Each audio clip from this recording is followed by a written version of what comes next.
la noción de interculturalidad y que están destinados a que se atiendan las problemáticas específicas de poblaciones indígenas desde la perspectiva de las universidades públicas estatales. Pero el caso es que los problemas siguen latentes y las repercusiones están precisamente en las identidades particulares, tanto de docentes como de estudiantes. Entonces, esta situación genera una arbitrariedad cultural en todo el sistema educativo y condiciones de empleo en ocasiones antagónicas a la política que se está promoviendo para atender a la diversidad y a los intereses y responder a los intereses de la mayoría de las poblaciones. De tal manera que en las prácticas sociales comunitarias ya se están estableciendo condiciones distintas para implementar programas educativos alternativos y se están generando también condiciones de empleo diversas a las establecidas nacional o regionalmente, que ponen en cuestión las formas tradicionales y corporativas o gremiales de regulación del empleo, porque entran en contradicción la lógica del derecho de los indígenas y la lógica administrativa del sector educativo. Y como ejemplo podríamos mencionar los acuerdos de San Andrés, en donde se está buscando establecer negociaciones con sindicatos y resolver de manera pertinente las necesidades educativas de estas poblaciones. El caso es que, evaluando las acciones hasta ahora realizadas, nosotros percibimos que las dificultades son múltiples y los resultados se expresan en acciones no pertinentes de docentes generales ubicados en contextos de habla indígena o docentes bilingües con competencias comunicativas en lengua indígena distinta a la del contexto, y ambos están siendo vulnerados porque su identidad profesional sigue estando en riesgo.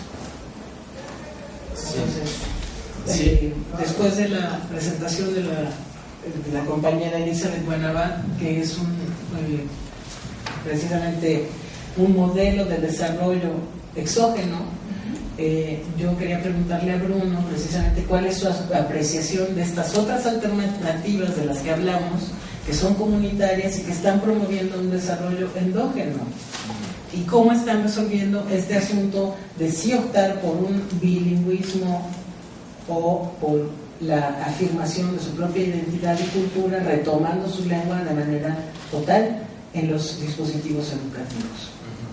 No sé si voy a lograr contestar de manera muy completa, pero entonces en esta evaluación de las políticas de acciones político-educativas, pues vemos que los problemas y los resultados obtenidos pues provocan muchas dificultades, ¿no?, para generar enfoques de formación docente contextualizados, flexibles y sobre todo legítimos, ¿no?, desde la perspectiva de los actores.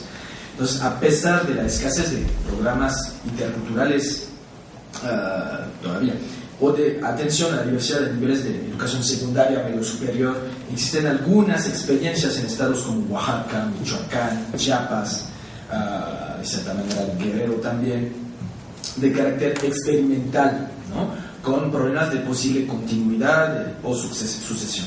Después de volver a considerar la política de educación indígena actual con sus límites y paradojas, vamos a tratar de hacer explícitas distintas condiciones de posibilidad para la reconstrucción de una educación intercultural para todos.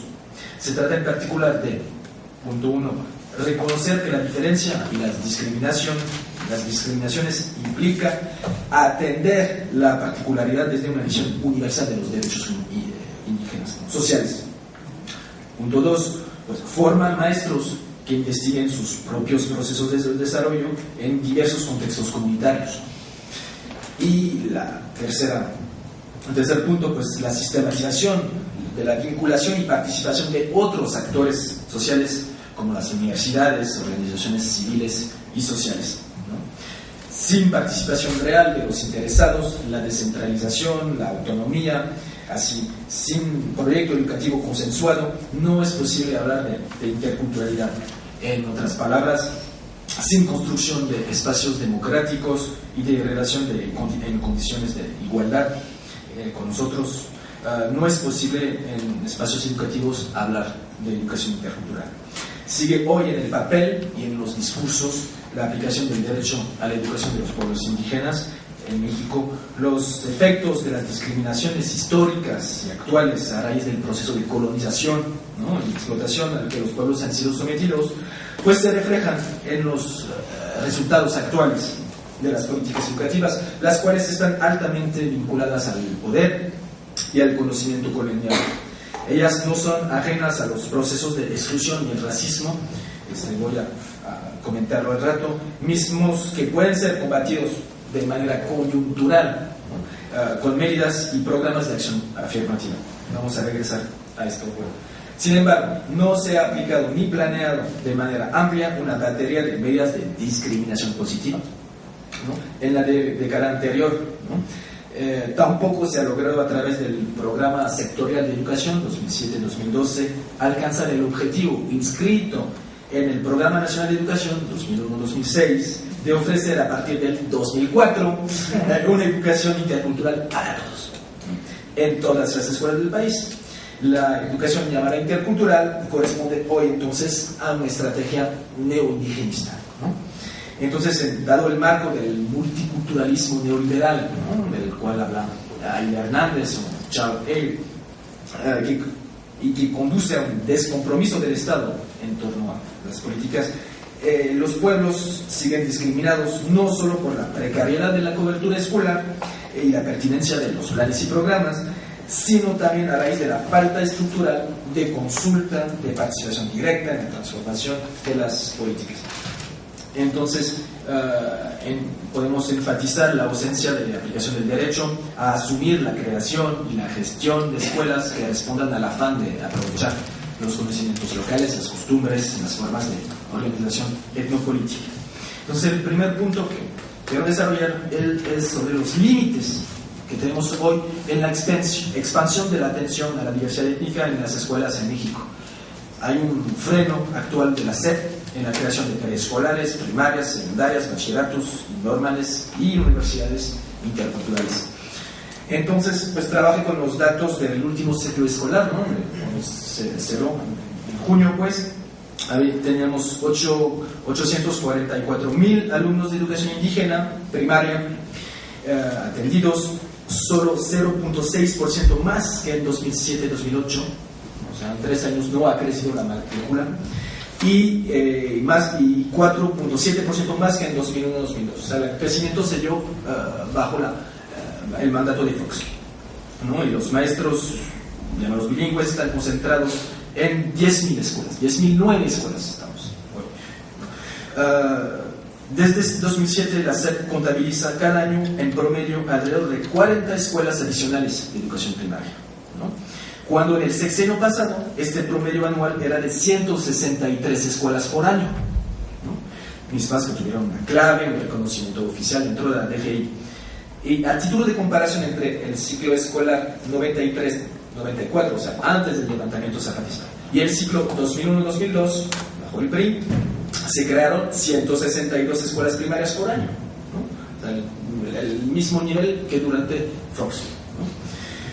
Gran parte de estas nuevas escuelas provienen del cambio administrativo, muchas veces de escuela CONAFE, ¿verdad?, a escuela de educación indígena. Sigue habiendo muchos obstáculos gremiales y también burocráticos sobre la posibilidad de obtener el cambio de clave de educación general a educación indígena, ¿no?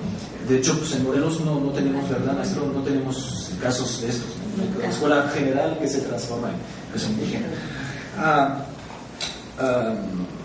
Sin embargo, los pueblos originarios hoy, ¿no?, en el caso de Morelos, ¿no?, buscan sobre todo fundar escuelas preescolares primarias en nuevas colonias y barrios, ¿no?, de instalación reciente, como en las exparcelas de los ejidos, que han sido en las periferias de los núcleos habitacionales tradicionales, pues sobre todo desde la reforma del artículo 27 constitucional, ¿no?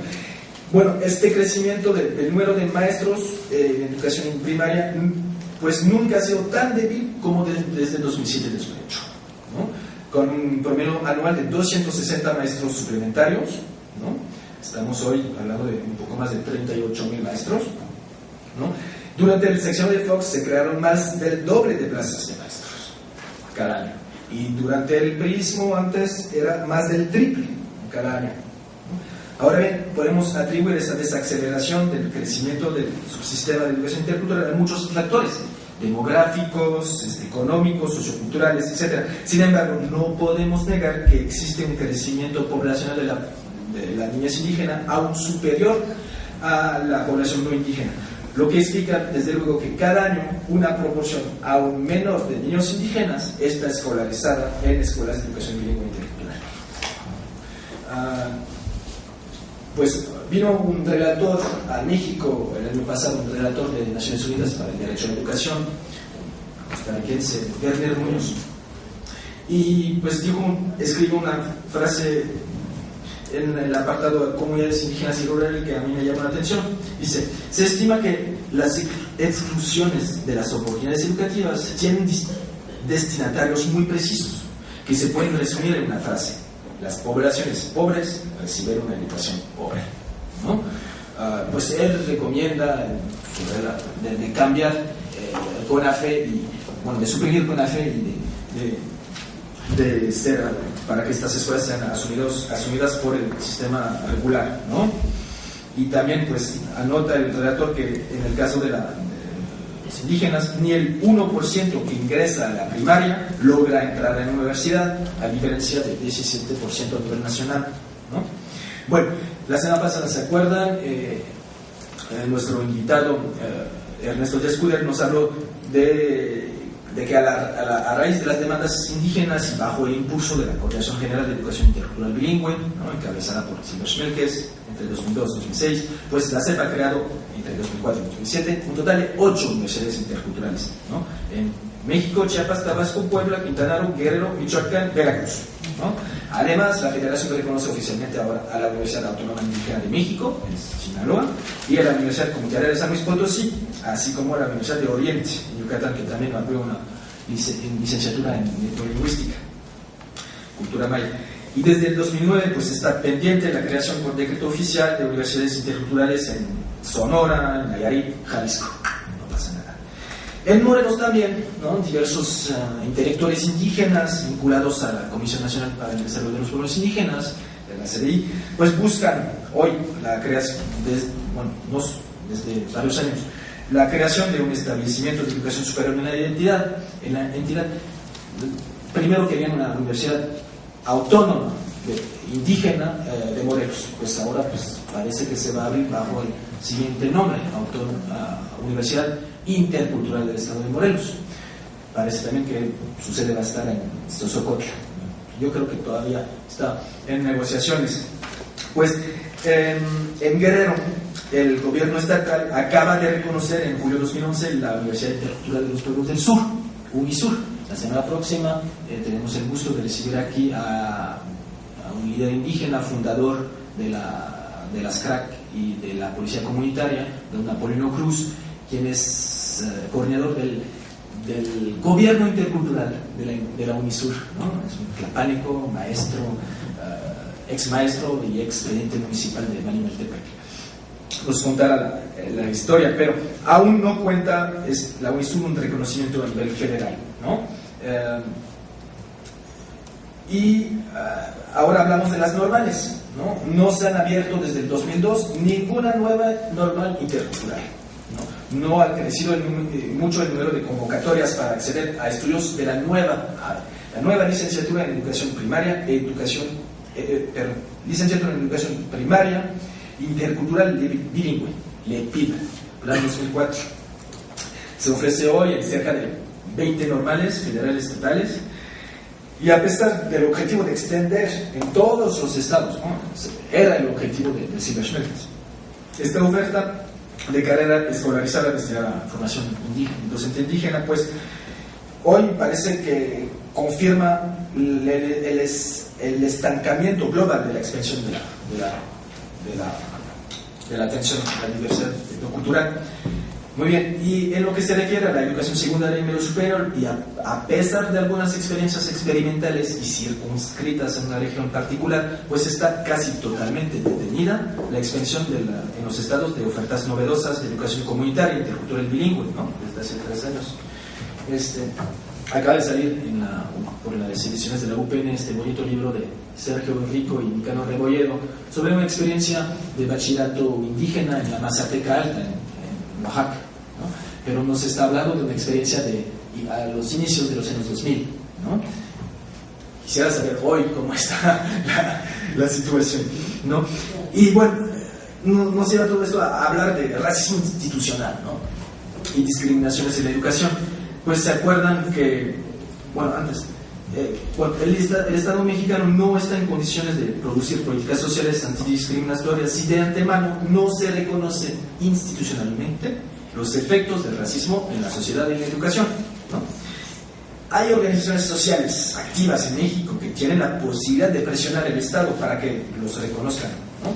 Como lo han hecho en México en los últimos años las organizaciones que participan en el Congreso Nacional de Educación Indígena Intercultural, ¿no? ONGs, muchas de ellas de Oaxaca, Chiapas, ¿no? Y el 22 de febrero de 2011 pues obtuvieron una resolución favorable del Consejo Nacional para Prevenir la Discriminación, CONAPRED, ¿no? La cual considera como agraviados a las niñas y los niños de una escuela federal bilingüe en los centrales, en los altos de Chiapas, en nombre de los demás pueblos y comunidades infantiles del país, lo anterior debido a las discriminaciones de lengua, condición social, origen étnico que se presentan en la aplicación de la prueba enlace, ¿no? En las evaluaciones de las competencias, como conocen. Entonces la SEP va a tener que encontrar otros parámetros y criterios para evaluar en el futuro a todos los niños alumnos indígenas, tomando en cuenta que tal vez habría aproximadamente un poco más de 1 millón de niños hablantes, ¿no? En el país. Por supuesto, no todos están en escuelas indígenas, ¿no? Pues este racismo de Estado se expresa entonces en la institucionalización de la carencia en la educación educativa, ¿no? Y pues hay un tema que tocó y quisiera desarrollar, es el de la imagen del maestro, ¿no? Por la naturaleza etnocéntrica de las relaciones sociales, ¿no? Del sistema educativo monocultural que tenemos, pues se explica que tampoco se ha dignificado la figura de los maestros bilingües, quienes son vistos y tratados por el magisterio no indígena a veces como maestros de segunda clase, ¿verdad? Que no gozan de un estatus prestigioso dentro del sistema educativo nacional. Y Alicia Castellanos nos dice que además de que laboran en condiciones sumamente precarias, pues sus derechos son frecuentemente violados, ¿no? Quisiera citar a una colega lingüista del Colegio de México, Rebeca Barriga Villanueva, tal vez la conocen. Ella hizo toda una investigación sobre qué representa para los maestros indígenas la educación indígena intercultural, qué significa para ellos. Y un maestro zapoteco le contestó lo siguiente, cuidado, está duro. La educación bilingüe intercultural es un planteamiento institucional, es una práctica racista disfrazada, con tendencia a desaparecer las lenguas indígenas. Para ello, el Estado aplica una política de voradura, donde la educación bilingüe y bicultural es un parapeto. La práctica educativa actual pretende educar a los indios para poder interactuar con la sociedad no india. Actualmente, si la educación la imparte un pinche maestro indio que hable un dialecto y algo de español, es educación bilingüe intercultural para el Estado, ¿no? Y lo dice de manera cruda. Pues es común, cuando estábamos hablando de la escuela de los pobres, es común en Morelos escuchar, ¿no?, que una escuela de educación indígena es la escuela de los pobres, porque en la misma localidad se encuentra muchas veces una escuela de educación general con mejores condiciones, ¿no? Pues, pero ¿quiénes son los niños más vulnerados? Yo creo que en este ámbito general pues son los niños, la niñez indígena migrante, ¿no?, desatendida en su mayoría, inmensa mayoría, incluso en la Ciudad de México, donde hay servicio de atención, ¿no? Pues están excluidos, invisibilizados, y pues es proliferación de adicción a drogas, alto riesgo de estar sin techo en la población indígena, ¿no? Nicanor Rebolledo ha presentado sus trabajos en una escuela allá, Gabriela Sarni, que estuvimos citando hace rato, ¿no? Y de acuerdo con un estudio en curso por nuestros estudiantes de la Universidad Pedagógica Nacional, estudiantes de la licenciatura en Educación para el Medio Indígena, pues levantaron en muchas escuelas generales de Cuernavaca, Cuautla, de Ayala, pues una encuesta sobre la detección de los niños indígenas, ¿no? Y la gran mayoría, y fueron sorprendidos los mismos estudiantes de la UPN cuando se dieron cuenta que la gran mayoría de los maestros en servicio desconocen el origen étnico de sus propios alumnos y no muestra ninguna disposición en tratar de encarar y redimir las discriminaciones. Es que les vale. Pues hablamos ahora de la niñez jornalera, ¿no? fuera del ámbito urbano. Pues saben que existe en este país el programa de educación básica para niñas y niños de familias jornaleras agrícolas migrantes, PRONIM, ¿no? Pues se desconsidera en muchos estados el bilingüismo y las identidades indígenas de los alumnos, ¿no? Les son asignados como educadores estudiantes mestizos sin preparación para atender las especificidades que implican estas características socioculturales, ¿no? De una población infantil y juvenil trabajadora, en su gran mayoría indígena, ¿no? Según el mismo relator de las Naciones Unidas, sería 1 millón de niños de familias migrantes en el país. Y a pesar de que PRONIM se aparte desde el 2002 de la DGI, la SEP no ha indicado que los niños de las familias jornaleras serán incluidos en el próximo ciclo escolar en los cambios que implica la reciente reforma curricular nacional que fue publicada en agosto pasado, ¿no? La hemos discutido ya en este seminario, ¿no? Y en la cual se establece la enseñanza de la lengua indígena como primera lengua en el nuevo plan de estudios, ¿no? Pues esta reforma la pueden bajar del sitio de internet, del blog del seminario. Se llama el acuerdo número 592 por el que se establece la articulación de la educación básica, ¿no? Propone para educación primaria indígena 7 horas y media a la semana de lengua indígena como idioma materno y 4 horas semanales para el español como lengua adicional, ¿no? Pues ahora bien, la DGI está haciendo una lista de escuelas y comunidades del país, ¿no? Pues una lista donde los niños hablan lenguas indígenas, como los niños hablan, y una lista donde no hablan, ¿no? Todavía no hay un plan de estudios curricular para enseñanza de segunda lengua, lengua indígena como segunda lengua.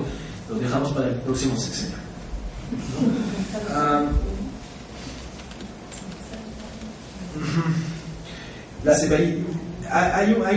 Yo creo que para que sea exitosa esta estrategia de fortalecimiento de la lengua, hay otros factores fundamentales, como reforzar la formación inicial, ¿no?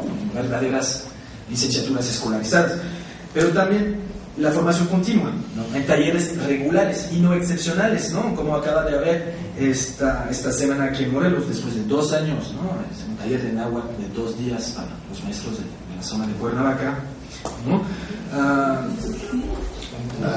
Sí, 2 días para iniciar, un día sí, para preescolar inicial y un día para primaria. Sí, bueno, sí, talleres excepcionales. Bueno, a lo que quiero llegar es que las habilidades de los maestros llamados bilingües son cuestionados muchas veces por las mismas comunidades, ¿no? En estados como Morelos, pues tal vez la mitad de ellos no domina realmente el uso del náhuatl. Por esta y otras razones ligadas a la competencia del magisterio, está en juego su aceptación por las familias.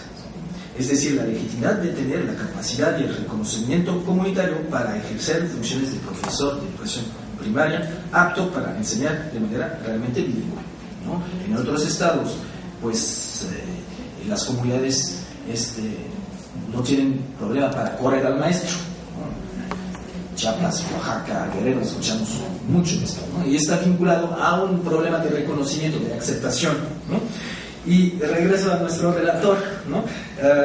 De las Naciones Unidas, pues propone algo al gobierno de México. Dice que las medidas afirmativas deberían fortalecer las campañas de dignificación de los y las docentes, de modo a que se emplee el apoyo a su gestión y se estimule su superación en todos los ámbitos. Estas campañas deben también acompañarse de medidas concretas para evitar el ausentismo de los maestros. Entonces, además de intervenir poco finalmente en la formación, autoestima, imagen del maestro, pues el Estado parece evadir el reto que consiste en dar solución a las demandas de participación en la selección, ratificación de maestros y profesores por parte de las comunidades, para garantizar una actitud de compromiso de estos profesionistas, ¿no?, dentro y más allá de las instituciones de educación intercultural. Y ahorita pues vamos a ver que el derecho a la autodeterminación en la educación sigue siendo negado, en cierta medida, a elevar la calidad y la pertinencia cultural de esta enseñanza. Entonces, ¿qué onda con esta lucha indígena por la autonomía y la negación y contra la negación de su capacidad legítima de crear y administrar escuelas, ¿no? Pues la enseñanza de los derechos, primero de los pueblos indígenas, pues yo creo que tendría que ser una prioridad, ¿no?, como instrumento para quebrantar esa cultura del desprecio que predomina en la sociedad, ¿no?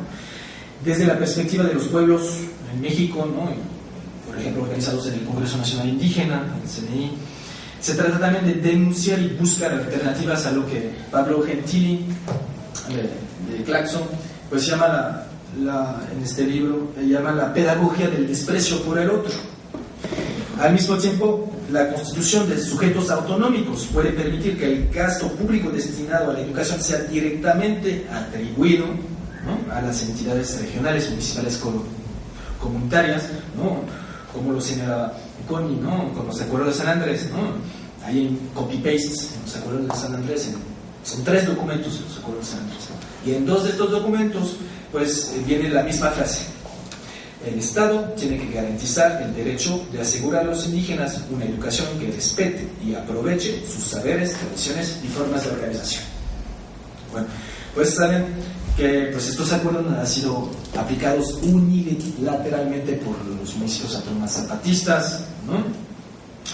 Y esta demanda de participación real de los pueblos en la determinación de las modalidades, como les decía, pues ha sido desatendida por el Estado, ¿no?, el cual ha asociado a la toma de decisión a muy pocos actores indígenas, quienes en general son los propios profesionistas de su sistema, ¿no?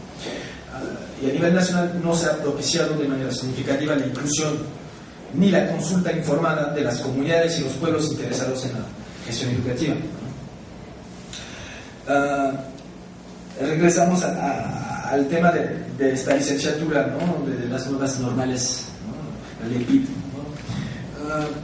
Pues se trata entonces, se corresponde a una lógica general de imposición de un currículo nacional único, elaborado sin participación comunitaria, por supuesto, que restringe las posibilidades de flexibilizar los planes y programas de estudio, ¿no?, en las distintas regiones, ¿no?, según valores, etcétera, ¿no?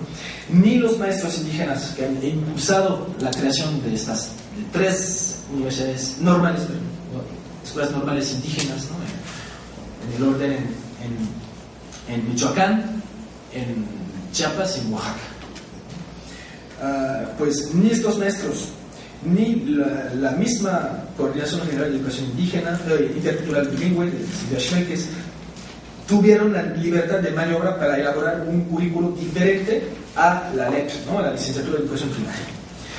Lo que se hizo, me dijo Silvia Schmeckes, fue añadir al currículo ordinario 6 horas semanales adicionales de estudio de una materia que se llama lengua y cultura a los docentes indígenas, ¿no?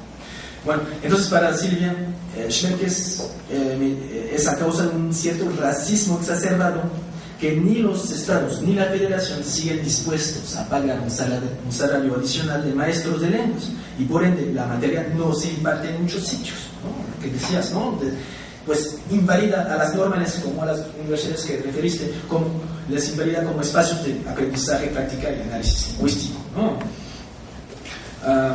Bueno, el objetivo de la CGIB entonces sigue siendo de formar profesionalmente tanto indígenas como a no indígenas, no de manera paralela, sino de preferencia en la misma institución de educación superior. Entonces no surgieron más iniciativas concluyentes de creación de normales indígenas similares a los de Michoacán, Oaxaca, Chiapas, les decía, ¿no? Incluso en Guerrero, don Apolonio les va a comentar que antes del proyecto de la UNISUR, había un proyecto de construir una normal indígena en Guerrero. Y la CGB frenó la posibilidad de seguir habiendo normales ahí, ¿no? Porque quería que fuera una experiencia intercultural para todos. Entonces, tomando en cuenta esta oposición del Estado a la apertura de nuevas instituciones indígenas, podemos ver que las manifestaciones de este racismo conducen a negar a los pueblos la oportunidad y la capacidad de poder tener en sus manos la creación y la administración de las escuelas en sus territorios. En el caso de educación normalista, esto significa que el Estado no está dispuesto a compartir el monopolio de la formación docente con otros actores, como las organizaciones civiles, sociales y políticas de los pueblos. Y ocurre en cierta medida lo mismo para casi toda la oferta de educación superior en el país, ¿no? Y algunas experiencias logran resistir, como la UNISUR, ¿no? Y otras peregrinan, como la Universidad de la Montaña en el municipio de Las Margaritas en Chiapas, desapareció. Horacio Gómez Lara, compañero que ha fallecido hace un par de meses, pues comenta que esta Unimón, la Universidad de la Montaña, ¿no?, en Las Margaritas, pues corresponde a prácticas y actitudes, a una respuesta a prácticas y actitudes de discriminación, y que han llevado a la población indígena a tomar iniciativas propias para crear su propio modelo, con todas las desventajas estructurales que esto lleva implícito, ¿no? Pues un pequeño anuncio. El doctor Horacio Gómez Lara pues acaba de publicar un libro, Indígenas, Mexicanos y Rebeldes, Procesos Educativos y Resignificación de Identidades en los Altos de Chiapas, publicado por Juan Pablos y la UNICACH. Luego hablaremos de este libro, pero aquí. Muy bien, pues vemos aquí pues violaciones, ¿no? Violaciones al este derecho emitido por dentro de la Declaración de las Naciones Unidas, ¿no?, en 2007, según la cual en el artículo 14 los pueblos indígenas tienen derecho a establecer y controlar sus sistemas e instituciones docentes que impartan educación en sus propios idiomas en consonancia con sus métodos culturales de enseñanza y aprendizaje. Tal vez podemos regresar a Chiapas en otro momento en las preguntas. El año pasado hemos hablado aquí del tema de educación autónoma. Solo para comentar que a contracorriente de la política nacional, ¿no?, la autonomía zapatista facilita en la práctica que los niños reciban una educación culturalmente pertinente en lengua y en Castilla, sobre todo al difundir en el aula los conocimientos y valores propios y críticos, ¿no?, que se comparten ahí, ¿no?, de acuerdo al contexto de politización de las identidades sociales y étnicas de estas familias campesinas mayas. Una cita de un ex miembro de la Junta de Buen Gobierno del Caracol de la Garucha: lo que se quiere es una educación que no diga mentiras sobre el pueblo, que no es individualista sino colectiva, que es de la comunidad y que le sirva al pueblo para crecer su conciencia, mejorar su vida. Por eso decimos resolver sus demandas.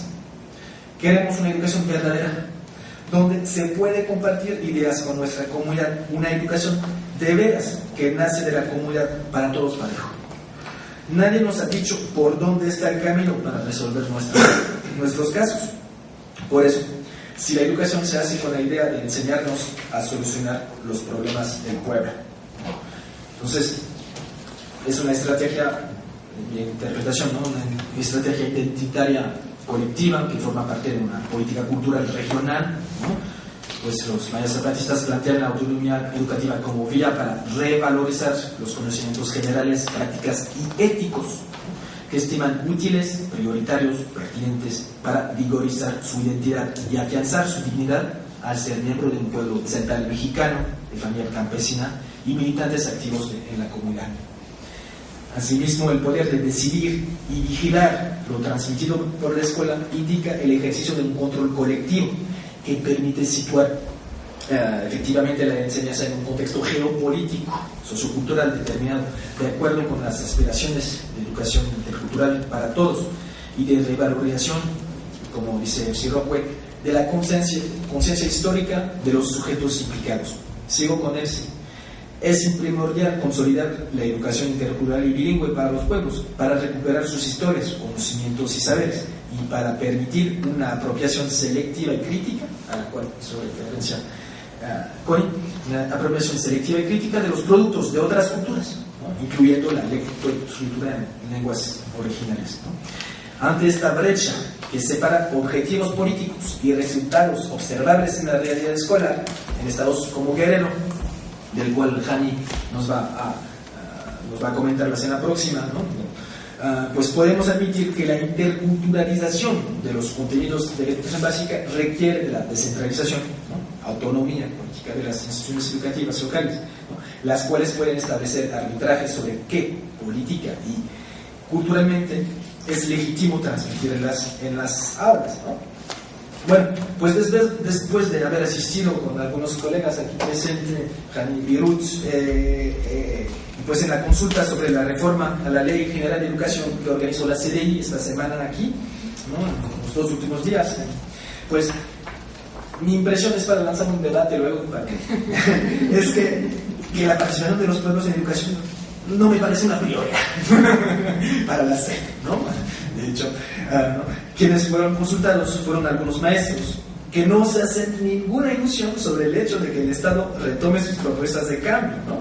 Ellos han propuesto, por ejemplo, ¿no? en donde me tocó estar, pues una educación generalizada del náhuatl en todas las escuelas de los pueblos, náhuatl para todos, ¿no? De los pueblos indígenas, ¿no? Y programa de educación intercultural para todos los mexicanos, ¿no? En conclusión de esta parte, luego continuamos. Debido tal vez a problemas de subfinanciamiento, una de las principales dificultades que tiene el sistema de educación intercultural, pues, es su carácter aún experimental, ¿no? Lo que genera problemas estructurales de continuidad, seguimiento, etc., consolidación. Por ejemplo, es común observar que las experiencias exitosas desaparecen cuando sus impulsores dejan el centro escolar, dejan la comunidad.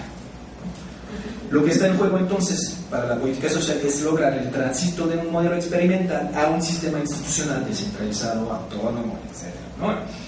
En Bolivia, la Ley General de Educación de Bolivia agrega comunitario, intercultural, etc., participativo.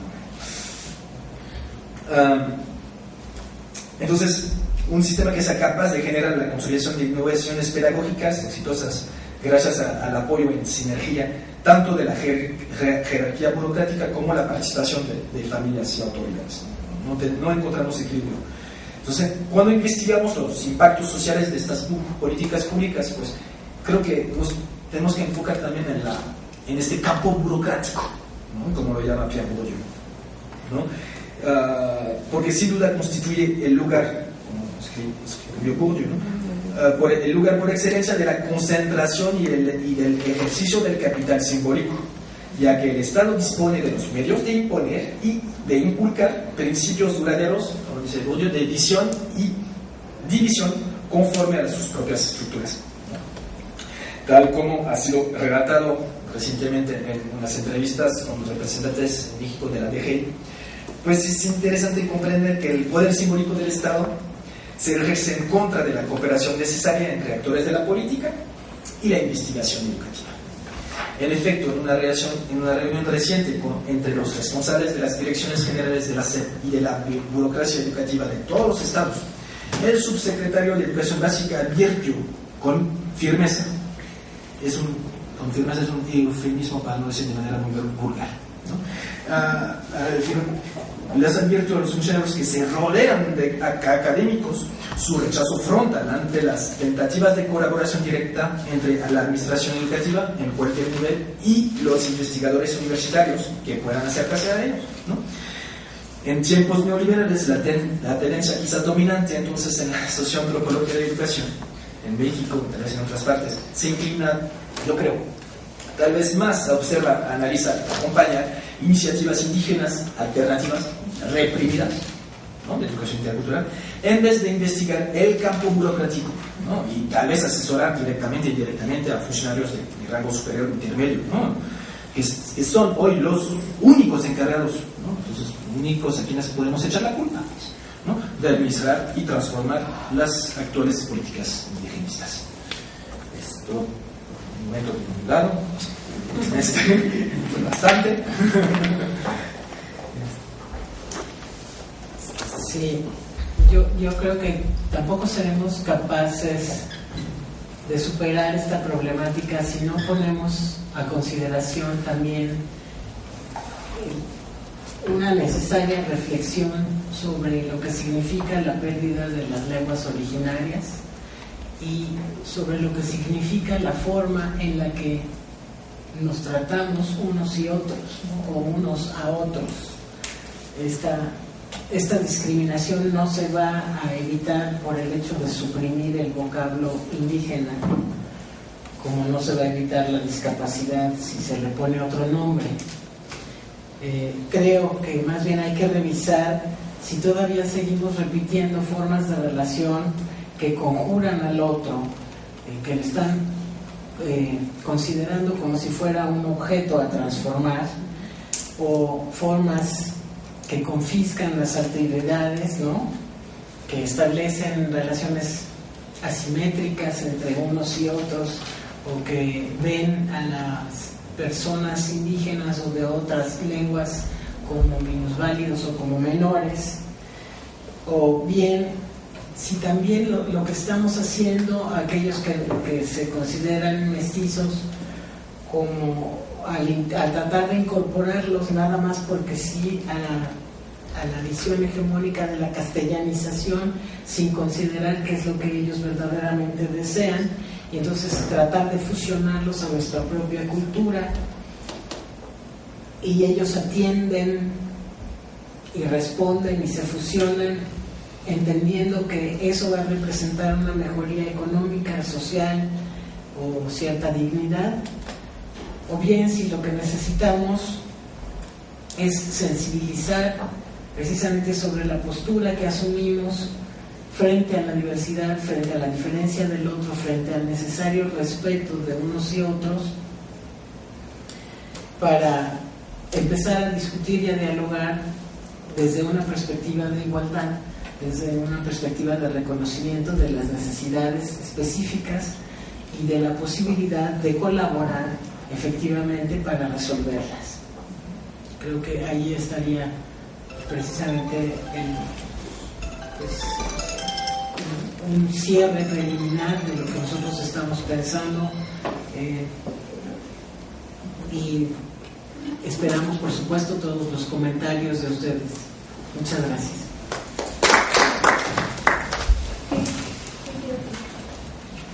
No equivocarme, mi nombre es Santiago, trabajo en la técnica número 28, secundaria de las Fuentes San Gaspar, y alcanzo a percibir que la intercultura la quiero ubicar como en la palabra, bueno, muchas cosas, el medio ambiente,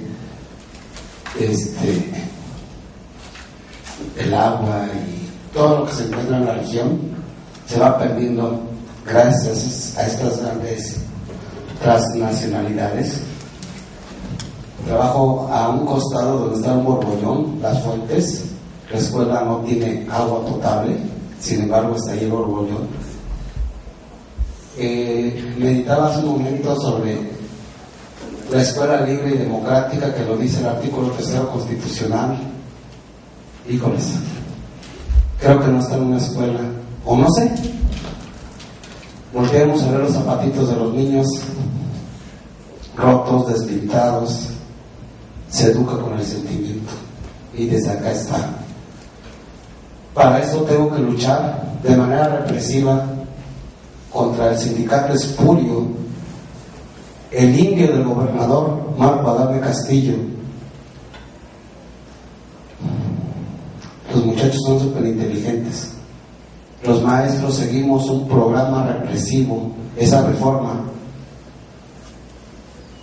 Me atrevería a defender a cada uno de mis compañeros por el único hecho de que tratan de defender su pequeña burguesía.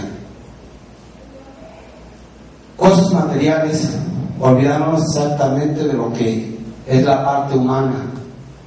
Como Morelos, como persona que estoy al frente de grupos, 5 grupos, 4 diariamente. Híjoles, cuánta cultura. cuánta. La educación comienza en la casa, la escuela, la comunidad, el Estado, la nación, cada forma de pensar. Todo esto es diferente y es un trabajo tan bello que al momento de estarlo yo realizando, no domesticando, dice aquel, de estar conviviendo con ellos. El viernes hay un convivio de tamales, no se festeja nada, simplemente que no tengo ganas de trabajar el viernes. Sí quiero convivir con mis alumnos y quiero saber exactamente a qué se dedica cada uno de ellos. Al alumno más débil en estos momentos, nivel secundaria, está siendo corrido de la escuela, efectivamente, escuela de pobres.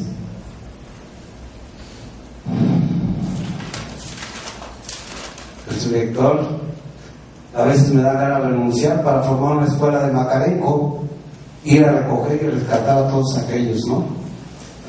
Primera pregunta, ¿cuál es tu concepto de competitividad? Yo estoy muy desacuerdo. Silvia Smelke. Muy de acuerdo con la competitividad, muy de acuerdo con el CENTE. La escuché en el Congreso del Estado. Por eso digo que no quiero equivocarme. Hay muchas cosas que, de verdad, no hay que irse hasta contra, allá donde hablen a Sosocotla, un pueblo que me gusta muchísimo. Jutepec. ¿Cómo están las fuentes de Jutepec? La periferia de Cuernavaca. Dijo aquel que en el 2010 las escuelas iban a estar todas bien bonitas, los talleres y laboratorios. Mentira por completo. Morelos tiene un proyecto alternativo del cual ha sido desconocido completamente, ha hecho oídos sordos, no ve y no escucha. Tuvimos la oportunidad de llevar este proyecto tanto a Guerrero, a Michoacán, San Luis Potosí, Guanajuato, muchos de los lugares que están bien nombrados. Ciudad Parque. A todo el mundo le interesa nuestro proyecto. Es humanístico y transformador. Transformamos la tecnología en arte, un nuevo sistema de trabajo. Sin embargo, como somos los maestros revoltosos, no se voltea. Creo que me está faltando el respeto con mi intercultura. Soy efectivamente un maestro indio, porque no estoy de acuerdo con los intereses inhumanos del sindicato, ni para mis compañeros, ni para los alumnos. He luchado mucho por esto, pero creo que lo más importante está en la segunda pregunta también. Si hablamos de escuela de pobres, hablamos de escuela de ricos, cada uno tiene su propia cultura. Y la escuela es democrática y socialista. ¿Y cuál es la pregunta? Sí. Es que a veces, si existe entonces la igualdad, ¿por qué no existe la equidad? Es todo. Como bien expuso Connie y Bruno, esto va más allá de las políticas educativas. Vemos casos tan interesantes y a la vez complejos. El Colegio de la Frontera Norte, esta intervención en analizar y participar en la convivencia regional. La comunidad Mazahua tiene su universidad indígena también, que tendría que ver con impulsar el valor agregado en lo sociocultural, lo educativo. Yo le apostaría más de manera paralela, sin descuidar el ámbito educativo, este proceso de gestión basado en usos y costumbres. Teníamos, para bien, para mal, para aspecto funcional o no, una instancia de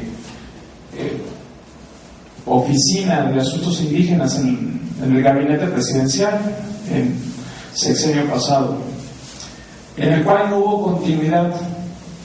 Como bien señalaban hace un momento, Bolivia, ¿no?, impulsor de procesos más democráticos en el sentido de será obligatorio tener un representante de los grupos indígenas en el ámbito de toma de decisiones, poder legislativo, poder ejecutivo. ¿Y a qué voy? No es solo en náhuatl, ¿no? El TEC de Monterrey, aunque algunos lo clasifican de neoliberal y demás, está impulsando un curso de enseñanza en línea de 6 lenguas indígenas.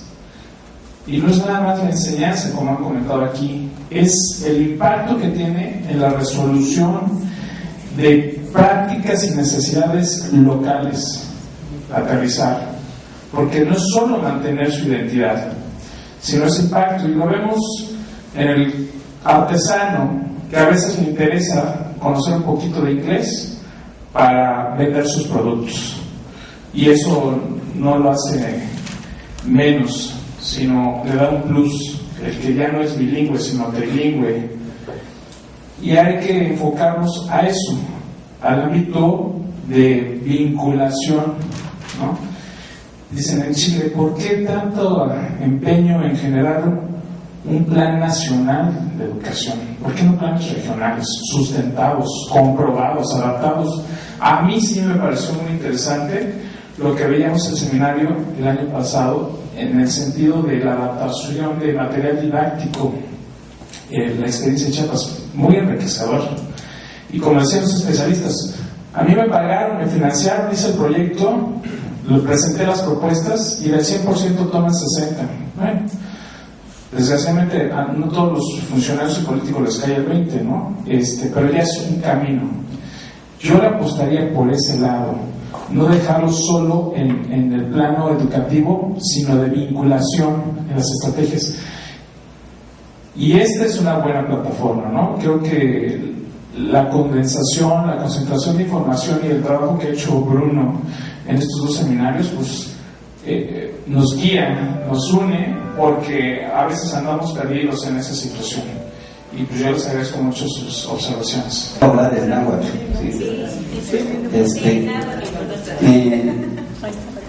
lo que dice Bruno, el preescolar está más arriba que los preescolares que le rodean en infraestructura y en conocimientos al salir del preescolar, ¿sí? Como todo, hay escuelas y maestros igual en todos los lugares que sí están dedicados a su trabajo, y hay maestros que pues también nos están fallando, ¿sí? Lo que hablaban también de comunidades, pero yo sí quiero recalcar de que a pesar de todo el tiempo que nos han estado queriendo pues desaparecer, seguimos conservando las tradiciones. Por ejemplo, el pedir el agua. La vez pasada yo comentaba de los tequios, de que pues sinceramente ahí el dinero no vale. A veces nosotros decimos, ay, pobrecitos indios. No es cierto. Los indios comen quelites, tienen quelites, pero infinidad de quelites, y los comen de diferentes maneras. Tienen hongos, tienen una variedad de comidas. Por ejemplo, comentaba la señorita, que creo que ya se fue, tienen ahí sus gallinas. Ellos no es necesario que vayan al súper y comprar sus bocas de a 2,000 y a 3,000 pesos. Órale, ahí estoy, ¿sí? Que los fuertes, ¿quién los pone?